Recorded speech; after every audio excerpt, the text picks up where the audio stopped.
Bismillahirrahmanirrahim. Assalamualaikum warahmatullahi wabarakatuh. Selamat berjumpa kembali teman-teman di channel Rifan Badrin, belajar dan berbagi bersama. Pada kesempatan kali ini kita akan belajar bersama-sama ya, sambil membahas soal asesmen sumatif mata pelajaran bahasa Indonesia untuk siswa kelas 5 di semester 2 Kurikulum Merdeka tahun 2023-2024. Baik teman-teman, sebelum kita belajar bersama, mari kita berdoa agar kita diberikan kemudahan dan ilmu yang bermanfaat.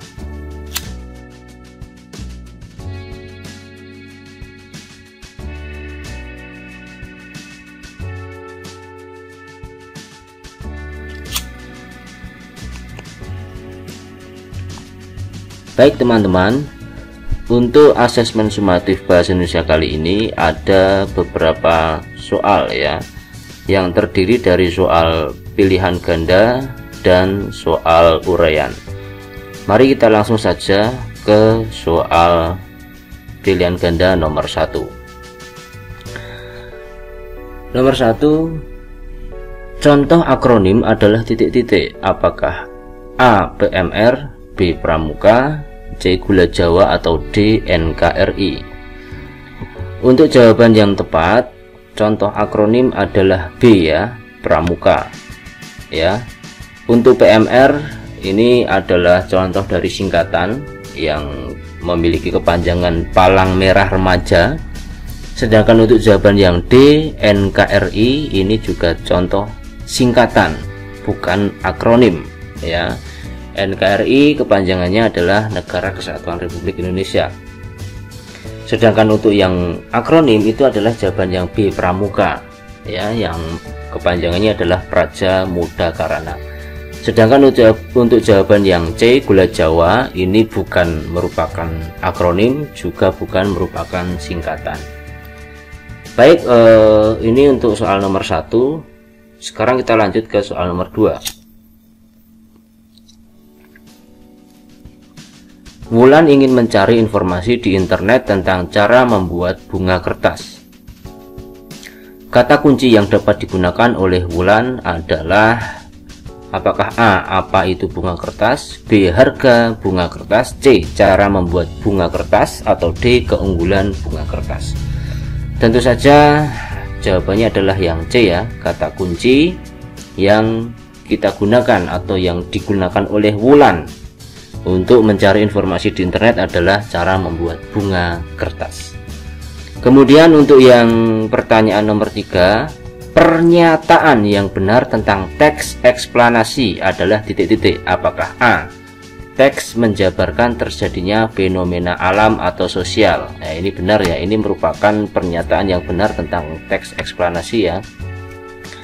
Tapi kita simpan dulu jawaban ini, kita lihat ke jawaban-jawaban yang lainnya terlebih dahulu. Pernyataan yang B, teks bersifat fiktif atau tidak benar-benar terjadi. Nah, ini bukan merupakan ciri atau pernyataan tentang teks eksplanasi yang benar ya. Teks bersifat fiktif atau tidak benar-benar terjadi tentu saja adalah teks fiksi ya, bisa berupa cerpen, novel, atau dongeng ya. Kemudian tujuan penulisan teks untuk mempengaruhi pembaca, ini juga bukan pernyataan yang benar tentang teks eksplanasi ya. Tujuan penulisan teks untuk mempengaruhi pembaca adalah ciri-ciri dari teks atau paragraf persuasi ya. Kemudian teks merupakan hasil imajinasi penulisnya, ini juga merupakan pernyataan tentang teks fiksi. Jadi jawabannya memang yang tepat adalah pilihan jawaban yang A. Teks eksplanasi itu menjabarkan terjadinya fenomena alam maupun fenomena sosial yang ada di sekitar kita dan tidak bertujuan ya, tidak bertujuan untuk mempengaruhi pembaca. Baik, sekarang kita lanjutkan ke soal nomor 4. Hadirin dimohon untuk berdiri. Nah, ini ya. Ini kalimat perintah di atas berisi titik-titik ya, ini adalah kalimat perintah ya. Ini Kalimat perintah ini salah satu cirinya adalah diakhiri dengan tanda seru. Nah, ini tanda seru. Kemudian ada beberapa jenis kalimat perintah ya, yang antara lain adalah kalimat perintah ajakan. Nah, ini ajakan ini, kalimat perintah ajakan ini ditandai atau biasanya diawali dengan kata ayo atau kata mari ya. Jadi itu salah satu variasi dari kalimat perintah yang berupa ajakan. Kemudian larangan ini ditandai dengan kata-kata jangan atau kata-kata dilarang. Misalnya dilarang menginjak rumput. Nah, ini adalah kalimat perintah yang berisi larangan ya, larangan agar tidak menginjak rumput ya. Silahkan lewat di jalan yang lain, jangan lewat di rerumputan. Nah, begitu ya. Itu contoh kalimat perintah yang berisi larangan. Kemudian suruhan, ini juga kalimat perintah. Kemudian kalau yang kalimat nomor 4, hadirin dimohon berdiri. Nah, ini ada kata dimohon, maka kalimat perintah ini isinya adalah sebuah permohonan.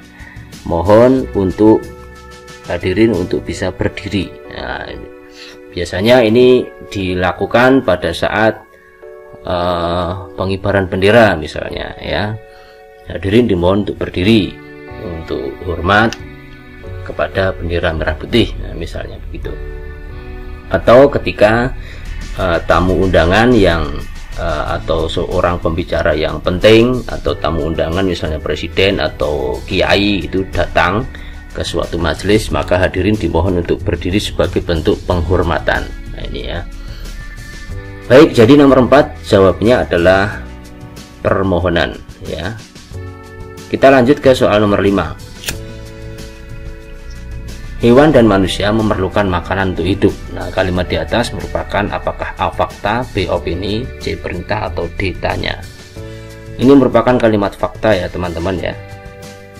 Jadi kalimat fakta adalah kalimat yang berisi tentang sesuatu hal yang berupa kebenaran, yang faktual, yang tidak bisa kita perdebatkan atau sudah tidak bisa kita bantah tentang kebenarannya. Nah, salah satu ciri makhluk hidup yang berupa hewan, manusia, atau tumbuhan ini semuanya memerlukan makanan untuk bisa bertahan hidup. Jadi kalimat nomor 5 ini adalah merupakan kalimat fakta. Baik, begitu ya teman-teman. Kita lanjut ke soal uraian. Tulislah kepanjangan dari akronim dan singkatan di bawah ini. Ya, ini ada akronim maupun ada singkatan ya. Yang A, pemilu. Nah, pemilu ini adalah merupakan sebuah akronim ya, pemilu. Pemilu ini artinya adalah atau kepanjangannya memiliki kepanjangan pemilihan umum ya. Kita tuliskan di bawahnya, pemilu adalah pemilihan umum ya. Dan kebetulan kemarin tanggal 14 Februari ya, kita atau segenap bangsa Indonesia telah melakukan pemilihan umum ya, pemilihan presiden dan wakil presiden serta anggota legislatif atau perwakilan rakyat ya. Baik, lanjut ke soal yang B ya, soal 6B, puskesmas. Ini adalah juga sebuah akronim yang artinya atau memiliki kepanjangan pusat kesehatan masyarakat ya. Masyarakat. Oke. Untuk yang iptek ini ilmu, pengetahuan dan teknologi ya. Kemudian untuk yang D, nah ini SIM ini adalah merupakan singkatan yang artinya adalah atau memiliki kepanjangan surat izin mengemudi ya. Kemudian untuk yang E, UUD ini memiliki kepanjangan Undang-Undang Dasar ya, UUD. Nah, baik, ini ya untuk soal yang nomor 6 ya teman-teman. Sudah selesai kita kerjakan. Kita lanjut ke soal yang nomor 7 ya. Untuk soal nomor 7, Vita ingin membuat sebuah poster tentang makanan khas tradisional. Nah, ini kita diminta untuk bantulah Vita menuliskan 2 kalimat fakta dan 2 kalimat opini untuk membuat poster tersebut, ya. Kamu boleh memilih makanan khas dari daerah mana saja di Indonesia. Nah, ini ya. Baik teman-teman, untuk membuat atau untuk mengerjakan soal ini kita pilih terlebih dahulu ya salah satu makanan khas dari daerah di Indonesia, misalnya makanan atau minuman khas ya, misalnya ada gudeg dari Jogja, kemudian ada nasi Padang ya, tentu saja dari Padang ya, Sumatera Barat, atau kalau dari Semarang misalnya kita pilih lumpia ya, atau soto Jakarta, atau kalau dari DKI Jakarta misalnya kita memilih kerak telur. Nah, pilih terlebih dahulu, kemudian kita tuliskan 2 kalimat fakta dan 2 kalimat opini, lalu kita tulis 2 kalimat fakta dan kalimat opini tersebut kita tuangkan ke dalam sebuah poster ya. Baik, misalnya saya pilih nasi Padang ya, misalnya ya, nasi Padang berarti 2 kalimat fakta terlebih dahulu, misalnya fakta dari masakan Padang itu yang pertama adalah misalnya dengan daging sapi pilihan ya, misalnya ya. Kemudian ini fakta yang pertama, kemudian fakta yang kedua misalnya adalah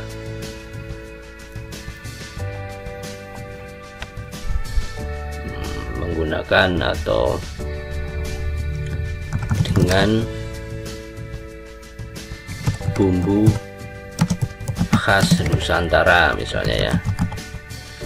Nah, kemudian opininya yang bisa kita bubuhkan di dalam kalimat poster tersebut, misalnya kalimat opininya adalah semua orang suka nasi Padang misalnya ya. Kemudian opini yang kedua adalah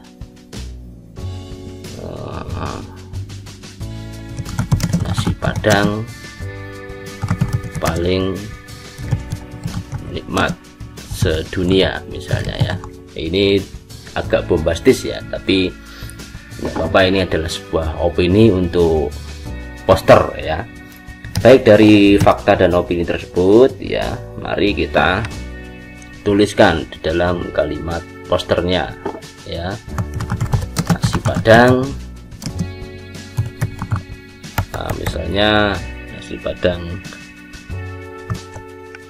apa nih, misalnya Saliru Bundu ya, atau nasi Padang sederhana ya gitu saya, yang cukup netral ya. Nasi Padang sederhana dengan daging sapi pilihan dan bumbu khas Nusantara. Nah, ini ya, ini adalah kita sudah memasukkan 2 kalimat fakta ya. Kemudian kita masukkan opininya ya, rasanya paling nikmat sedunia, semua orang suka nasi Padang. Nah, ini ya, menjadi seperti ini ya teman-teman. Jadi kalimat yang bawah ini tentu saja adalah sebuah opini ya dari si pembuat poster. Jadi bagi orang yang memiliki selera atau memiliki kegemaran nasi Padang ya, mungkin ini benar ya, kalimat ini mungkin benar. Tetapi bagi orang yang tidak suka nasi Padang ya, ini bisa diperdebatkan ya. Mungkin yang paling nikmat sedunia bukan nasi Padang bagi dia, tetapi mungkin makanan yang lain, entah itu soto, bakmi, atau apapun begitu ya. Dan opini yang kedua ini, semua orang suka nasi Padang, ini tentu saja bisa diperdebatkan, masih bisa dibantah ya. Karena pada faktanya mungkin ada juga orang yang tidak suka atau tidak doyan ya nasi Padang. Nah, ini adalah contoh ya. Dan yang saya ambil contohnya ini adalah nasi Padang. Nah, teman-teman bisa berlatih untuk membuat poster dengan bahan atau dengan memilih salah satu makanan khas dari daerah lain di Indonesia ya, seperti yang saya sebutkan tadi, misalnya gudeg Jogja misalnya ya, atau ayam betutu ya, atau papeda dan lain-lain gitu ya. Baik teman-teman, kiranya cukup jelas untuk pembahasan soal yang nomor 7. Sekarang kita lanjut ke soal nomor 8. Jelaskan apa yang dimaksud dengan membaca memindai. Jelaskan tujuan dan contoh membaca memindai. Baik, kita mulai dari pengertian ya. Membaca memindai adalah membaca secara cepat ya, atau sekilas. Nah, ini membaca sekilas, atau bisa juga disebut sebagai membaca scanning ya. Nah, kita jelaskan juga dengan tujuannya ya. Tujuan membaca memindai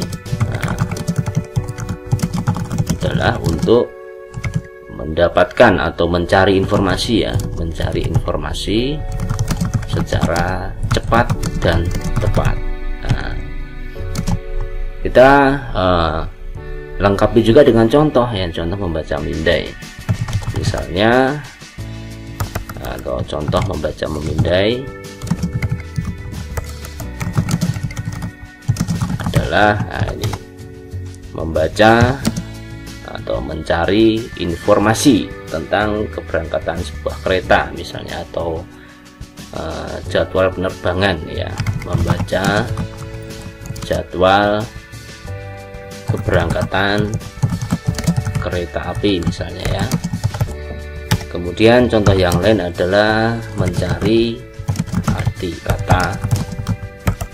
kata di dalam kamus ya.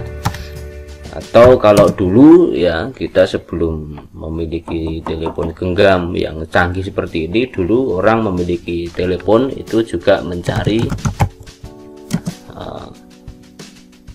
nomor telepon ya di buku telepon ya. Jadi dulu ya, tahun berapa ya, 80 atau 90-an ya, atau mungkin lebih dari itu ya, orang kalau ingin membaca atau mencari nomor-nomor telepon itu kita bisa mencari di buku telepon yang tebal ya, dan ya, setiap tahun itu ada terbitannya begitu ya.